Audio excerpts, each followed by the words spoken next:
Wala namang kaso sa kanya, wala namang dahilan para pigilan siya. Wala. Ano ang otoridad ng immigration? Nila imbitahan natin ang Pangulo. Nung marinig nila na hindi dadalo, hindi, dapat dumalo yan. Welcome back po sa Pilinfo TV. Kung mapapansin nyo ulit ang ating background, napakaganda. Yan po ang Coron Island sa Palawan. Suportahan po natin ang ating local tourism para naman po umunlad yung mga businesses, mga maliliit na negosyo dyan sa lugar na yan. Unahin po natin ang Pilipinas. Okay? So pag-usapan po natin at magbibigay po tayo ng reaksyon sa mga maiinit na balita ngayon. Unang-una, yung pagkakahuli kay Garma sa US. Ba't nakarating ng US? At saka yung planong pagdalo ni FPRRD sa Quadcom. At yung reaksyon naman ng Quadcom sa balakang pagdalo ni former President Rodrigo Roa Duterte sa Quadcom. Okay, panoorin po natin. Wala din naman siya. Ang tawag doon yung parang Watchlist. Wala eh. Nasa watchlist. Wala din naman siya. Baka yung nagtanong sa kanya doon, nakakita ng passport, hindi naman niya sa kilala. Di ba? Pero halimbawa yan, wala namang kaso sa kanya. Wala namang dahilan para pigilan siya. Wala. Ano ang otoridad ng immigration kahit pa sabihing nakita siya doon sa San Francisco? At i-deport, di ba? O yun, hulihin. Ayan, magandang tanong. Wala namang kaso si Garma. Wala namang hold departure order. So, hindi siya tumakas. So, ayan, magandang tanong. Tingnan natin. Bakit kailangan i-deport? Or kailangan i-hold doon? Eh, di ano yun, lalabag ba sa kanyang karapatan yung right to travel? Eh, kung may abogado yan dyan, pwede nilang questionin yun. Di ba? Di ba? Kung bakit mo ako papauwiin, wala naman akong kaso. O kaya kung ang idadahilan lang ay yung Quadcom na may ongoing investigation, eh hindi naman ito kaso sa korte. Pero, diba? Resource person siya. Tama. Diba? Pero ang malinaw, Nelson, inamin ni Secretary Boying Rimulya na siya ang nagpigil sa kanya, nagpahuli. Bakit kaya pinahuli ni DOJ Secretary? Unang-una, wala namang hold departure order, wala namang kaso sa korte. Okay, tuloy. Technically, hinulit naman talaga siya, no? Yes. Nagpigil sa kanya, kasama yung kanyang anak, doon sa Amerika. Di ba? Ang malaking katanungan dyan ay pagka ito, halimbawa, ay tinanong na dyan. Anong dahilan? Bakit ka umalis? Di ba? Nilitaw na ngayon dyan. Ano ba? Tinatakasan mo ba yung... kasi kasabay nung kanyang pansamantalang pagpapaloy sa bisinidad ng Kamara, ng Batasang Pambansa, iyang pangangakong anytime na ipatawag siya, ay... Makakabalik siya. Eh, pero siguro palagay ni Garma, nasabi ko na lahat eh. Wala na akong idadagdag pa siguro dyan. Sapat na siguro ang aking mga ipinahayag. At ayaw ko rin siguro makita ng mukhaan kung dadalo talaga ang dating Pangulong Rodrigo Duterte. Baka nakokonsensya na sa pinagsasabi niya kasi ng alingan. At saka pag dumalo doon si FPRRD, kaya niya kayang titigan. Diba? Baka kasi, di ba?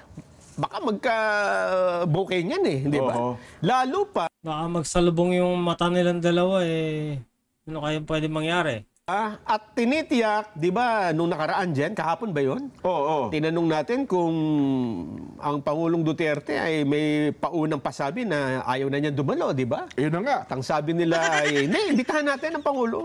Nung marinig nila na hindi dadalo, hindi, dapat dumalo yan. Pero ngayon, yan na.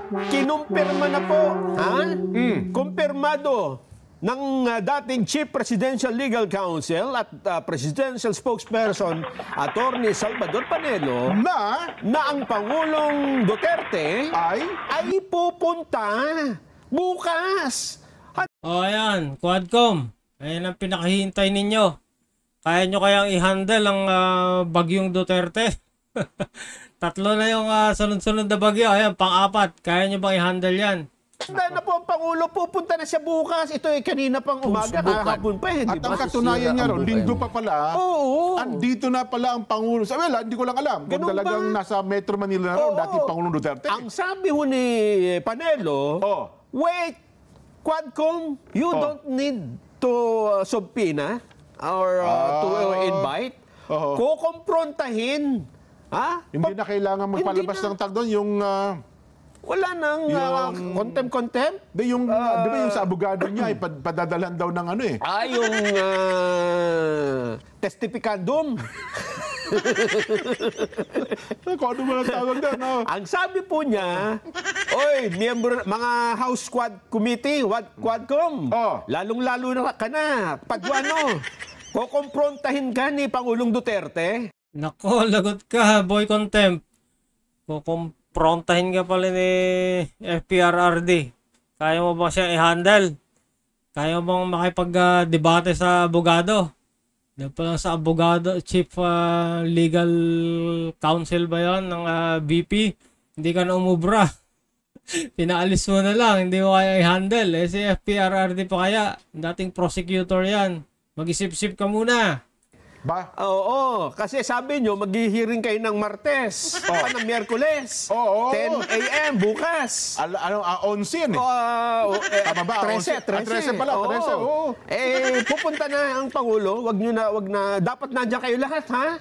Gusto kayong makita ng Pangulo? May boses tayo. Gusto mo bang Walang absent ha, sa Quadcom. Baka naman magdahilan kayo. Hindi kayo makakarating. Masakit ang tiyan. Masakit ang ulo. Walang absent.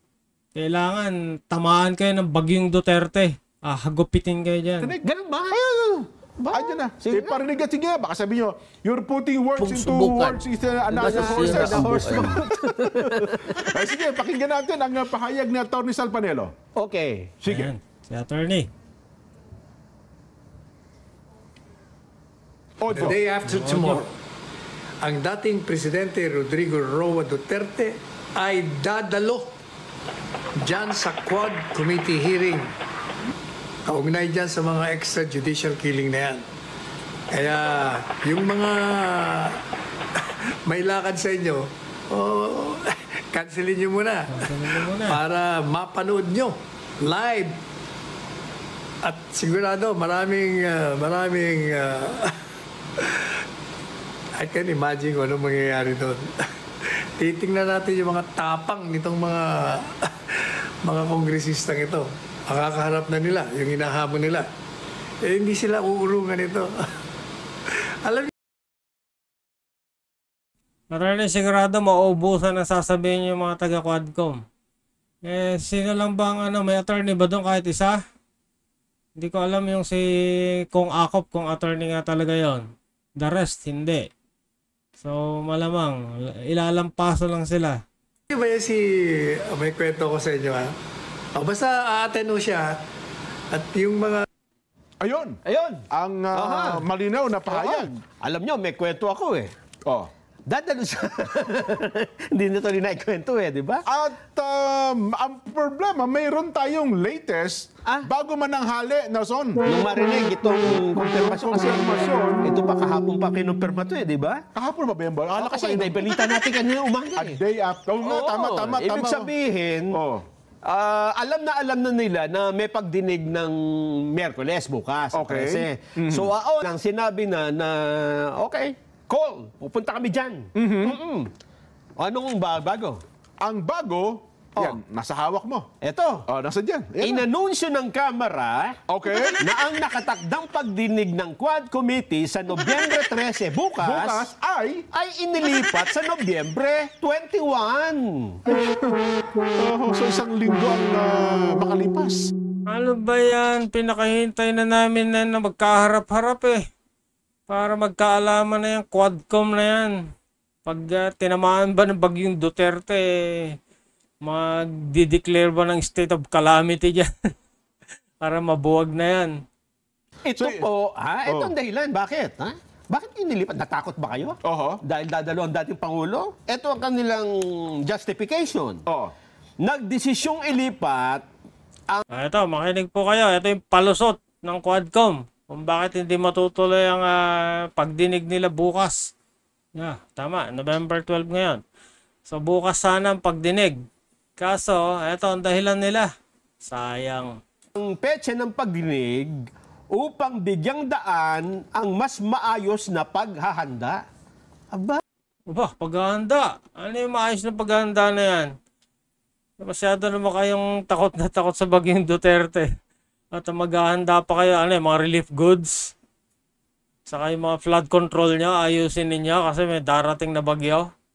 ibig Sabi sabihin, handaan. hindi sila nakahanda pagka ang Pangulong Duterte Handa. Okay, hindi ko na-gets ka agad. Baka magre-ready ng maraming pagkain.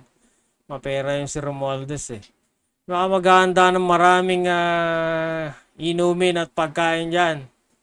Galante ang House Speaker ngayon eh. Namimigay ba naman ng 1 bilyong piso sa Cavite? Ano lang yan? Ayuda lang yon. 1 billion pesos. na ang nandyan. Gusto mo marinig? Meron pa? Mayroon po, sabi ko naman sa iyo. Hindi nga, baka naman sabi nga nila ay You're putting the words in the horse's horse. mouth. Sabi ng lola ko, pakinggan yan, impertinente. Pakinggan natin. Sige nga po. Ano sabi ng horse? Hindi, Barbers to. May sabi. Ay, Barbers. Barbers, Okay, hindi okay, horse. sige. Okay. Congressman Barbers, ano po masasabi ninyo? Ito. Manggugupit. Si Barbers. Manggupit kaya na ito. Kalbo. Wala pa ba? Hindi, meron. Ang sabi ni Barbers, Sabi ni Natalie Pichi, nakat na mayroon kasi silang press con kanina. oo, Well, sige, anyway, sige.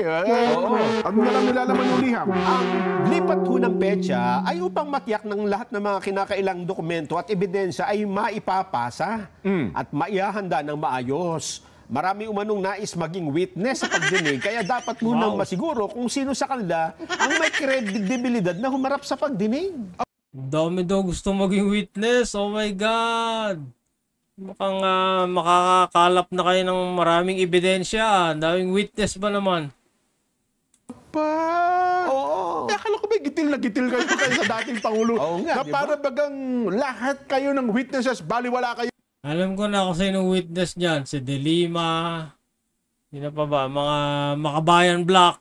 Sigurado yan. Present yan. Priority. Yan nga. Ang dating O baka nang bumalik na naman si Las Cañas at saka si Matubato. Pangulong Rodrigo Duterte. Bakit hindi nyo muna unahin ang dating Pangulo, di ba? Ngayon, ang Total, available siya bukas. yun na nga. Yung sabihin nyo, yung ibang witness. Nagalit-galit pa kayo mga congressman nung hindi nakapag-attend si FPRRD. Ngayon at gustong sumugod dyan, gusto kayong harapin, kayo naman ang ayaw-ayaw. Huwag muna kayong dumalo sapagkat ang pagdinig ay nakatutok lamang at nakatuon sa dating Pangulong Rodrigo Duterte. Di ba? Habang kayo naghahanda ng inyong mga sasabihin at ano pa man, kasi narinig ko kahapon, di ba, pinarinig din natin, si Congressman Stephen Paduano, handang-handa na eh. Ready. Tibay contempt, ready na. Mag-abogado muna siya, mag-aral muna siya na abugas siya. Sa tingin ko, pag nagawa niya yon, doon lang niya kayang harapin si former president. Ready na sa kanyang mga itatanong sa dating Pangulong Rodrigo Duterte, Nelson. Ang katunayan, sabi pa nga niya, hindi. Kung yung abogado lang ang dadalo, hindi pa. Huwag niyang problemahin kung ano itatanong niya. Ang problemahin niya kung kaya niya bang i-handle yung isasagot sa kanya. Kaya ba ng kanyang utak? Pwede dapat si Duterte mismo. Yun, naglolokohan lang ba tayo dito? Ayun nga eh. Ngayon, ito kayo nagtanong niyo, kung sabihin ni Pangulong Duterte, naglolokohan lang ba tayo dito? Paano ganyan? Alam mo bang hamon ni Pangulong Duterte? Oo. Kung itatanungin niyo ko, ang gusto ko, 10 araw, marathon hearings, sunod-sunod. Want to sawa. Ang tindi naman. 10 araw. Quadcom, kaya niya yan? 10 araw, tapusin na. Kasi gusto ni FPRRD, tapusin na yung mga kalokohan niya dyan sa Quadcom. Huwag nang patagalin niya, nagsasayang kayo ng pera ng taong bayan. Magtrabaho naman kayo, hindi naman yan ang trabaho niya eh. Trabaho ng DOJ yung pag-iimbestiga. gawin ninyo yung totoong trabaho nyo. Talaga naman. Parang nung pinapalo sa Senado, Sir, Your Honor, Mr. President, tapos na po. Ano? Yan lang ang itatanong niyo sa akin? Pinapunta niyo pa ako rito? Pinapunta niyo pa ako dito? Paano ngayon ito, Nelson? Sino ang natatakot talaga? Oo nga, no? Di ba? Malamang, pag nag-attend si FPRRD, yan sa Quadcom na yan, tingin ko, parang yung laban ni Pacquiao yan. May mga absent pa sa trabaho para lang mapanood yung pagdinig na yan. Oo, bakit kasi dati, nung ayaw dumalo ni Duterte, sabi, bakit kayo natatakot? Di ba, Oo, bakit kayo... Parang naalala ko natin, Nelson, nung bata pa ako. Jen, ikaw nakasunod habang hinahasa yung labaha. Jen, ihanda mo na yan. Ito na yung labaha. Nung ako na, naku, nabingaw yung labaha. Hindi ba? Hindi natuloy. Bukas ka na. Ganun ba? Di ba? So, sa tingin mo ba katanggap-tanggap yung kanilang yung kanilang dahilan na maghahanda muna kami? Mukhang mali di ba? Nako, hindi katanggap-tanggap yung dahilan ng Quadcom. Una-una, yan yung pinakahihintay nila eh. Pinakahihintay din yan ng taong bayan. Masyado nang binibitin ng taong bayan. Kasi ang maganda dapat yung mga... Hindi kasi yung Quadcom, magtatanong lang naman di ba? Kaya nga, ang ibig sabihin kasi Quadcom, kumbaga, gawa na yung inyong mga batas na, no? Tsaka tagal nyo na nag-hearing In aid of legislation nga po, yan ang layunin talaga niyan. Saka imposibleng hindi pa nakaredy yung mga tanong ng mga kongresista na yan. Imposibleng hindi pa nakahanda. Masyado silang paimportante naman sila ngayon. At ang alam natin, kung in aid of legislation, may nakabalangkas na kayong batas. Yes. Kung diba? anong balak nyo. At saka, mag-e-extract lang naman kayo information. Ayun, baka mamaya matanong kayo ni FPRRD dyan. Ano bang legislative agenda nyo? Ayon kay Kong Marcoleta, kailangan bago kayo mag-conduct ng mga hearing na ganyan, meron ng legislative agenda. At magbabase yung mga pagtatanong at kung sino yung mga iimbitang resource person dyan sa legislative agenda na yan. Yun na nga, Hindi naman kayo maglilitas na parang korte dyan na kailangan nyo magharap ng ebidensya, di ba? At saka, nauna na po ang statement ng dating Pangulo sa Senado. Meron na. At dami nyo ng mga testigong nakausap. Yun na nga. Yung main character, yung main actor, ang dating Pangulong Duterte, yan dapat hindi na pinaghahandaan, di ba? Yun na nga kasi. Bakit kayo maghahanda? Unless takot sila. Ayaw nilang magaya kay Risa Hontiveros. Si Risa, hindi niya kinaya eh. Hindi siya ready. Meron kayong gusto mangyari na... Ito na. Pakinggan natin. Kasi baka sabihin nyo nga minamali natin yan eh. Walang sinabi si Barbers na ganyan. Sige, tingnan natin. Ayun na, mukhang nakaready na. Mapapakinggan na natin ang manggugupit. Barbers? Sabi ko ba, mangungupit o manggugupit?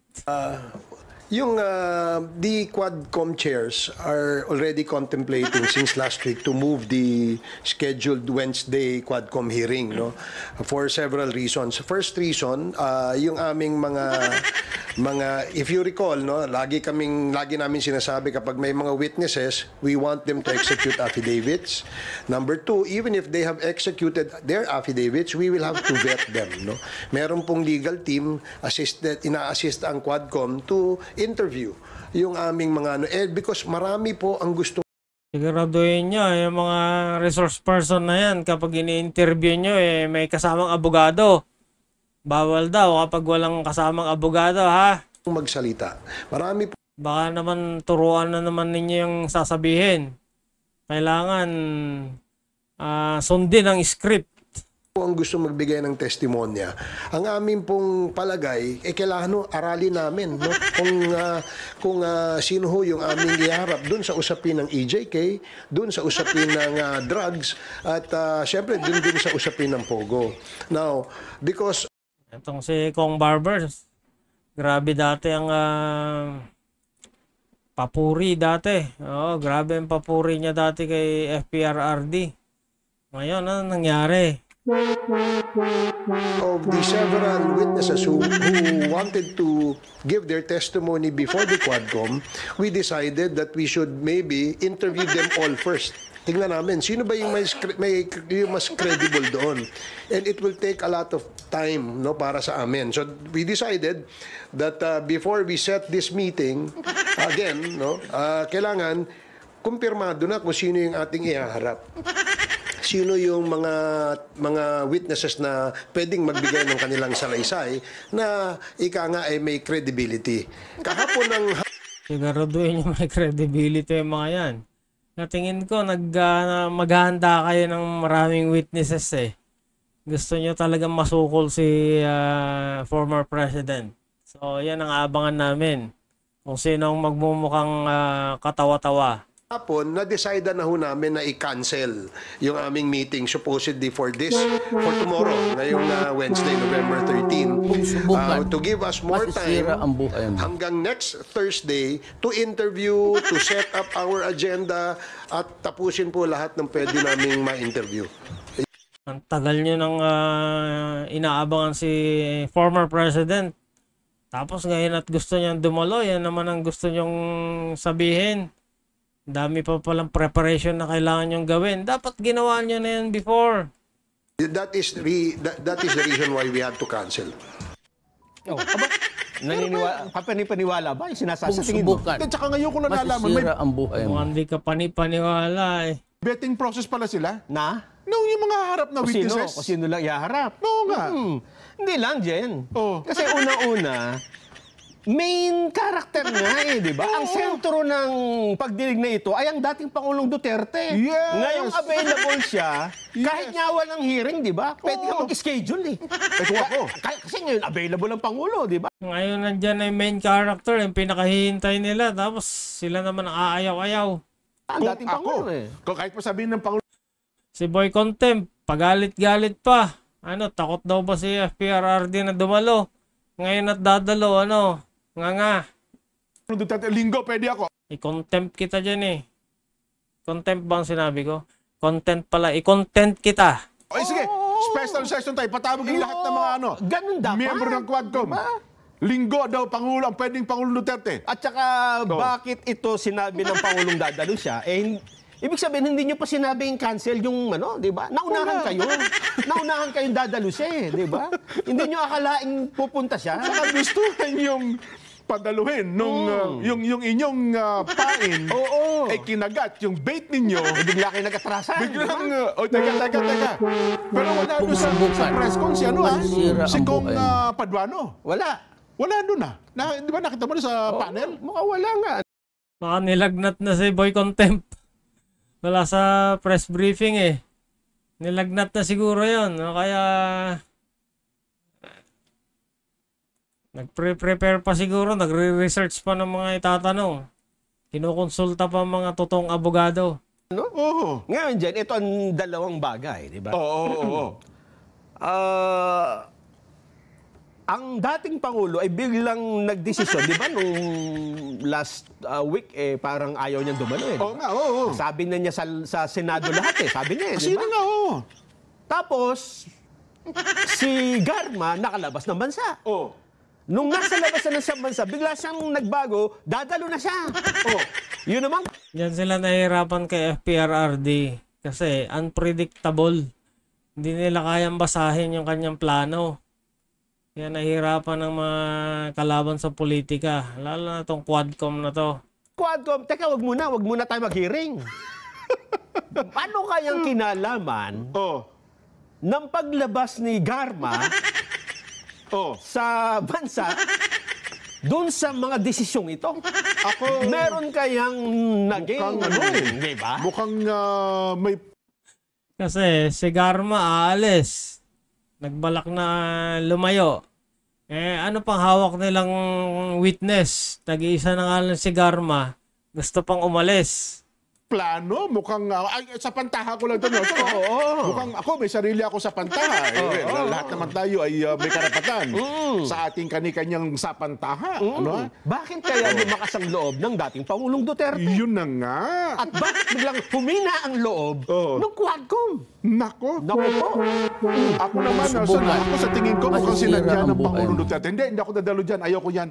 Yun bang, kumbaga, Pinakagat. kumbaga sa sabungero, inuulot ng gusto. Inuulot. Ay, tapos naging matapang tuloy yung padwalo. Hindi, naglolokohan tayo dito eh. Padaluhin niya. Padaluhin dito eh. Bakit yung abogado lang? Tapang-tapang ni Boy Contempt eh. Hindi, naglolokohan tayo dito. Takot ka man dumala. Oo. Eh, doon sinabi, sige. Hindi ako alis dito. Hanggat hindi pumupunta dito yan. Sige, pumunta ako dyan. Hindi, cancel. Darating na ako. Sige, darating na ako dyan. Cancel po, cancel. Cancel mo eh. Mukhang busy. Marami pa pala kami kausap. Masisira ang buhay mo. Naku po. Ang ating magiging Vox Populi ngayon. Ayan, Vox Populi na. Paano? Ganyan na lang ho muna. Sana po nagustuhan ninyo tong reaction video na to. Paki-like, share, and comment na lang po kung ano nasa isipan ninyo. Kung di pa ho kayo subscriber, paki-click ang subscribe button and hit the notification bell para lagi kayong updated. Salamat po.